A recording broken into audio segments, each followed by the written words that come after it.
Hi friends, அஸ்ஸலாமு அலைக்கும். இங்கே பாருங்கள், வாழைக்காய் இப்படி தான் வறுத்து பொரிக்கணும்.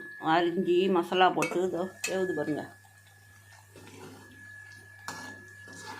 இப்படி பொரிச்சோன்னாக்கா சூப்பராக இருக்கும், சாப்பிட்றதுக்கும் நல்லா ருசியாக இருக்கும்.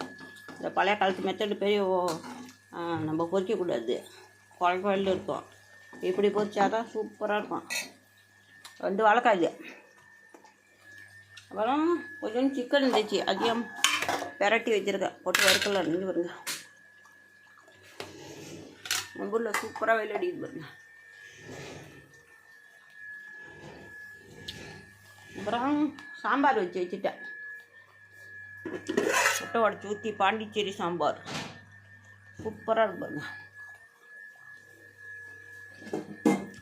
பாருங்க, பாண்டிச்சேரி சாம்பார். இதே பேச்சுலர் கூட அழகாக செய்யலாம். அந்த சாம்பாரை சீக்கிரமாக கொஞ்சமாக பருப்பு போட்டு அப்படியே வெங்காயம் தக்காளி அரிஞ்சு போட்டு தாளித்து விட்டுடலாம். சூப்பராக இருக்கும் ஊற்றி சாப்பிட்றது. அப்புறம் பிரியாணி மசாலா அரைச்சி வச்சுருக்கேன், பட்டா அரைச்சி வச்சேன். பிரியாணி மசாலா பட்டை, ஏலக்காய், கிராம்பு, மல்லி, அதுக்கு அஜிமா விருந்துக்கு வருது. அதான் பிரியாணி மசாலாலாம் அரைச்சி வச்சுருக்கேன். நாளைக்கு விருந்து இருக்குது. ஐயோ, ரொம்ப நேரம் ஓடுது.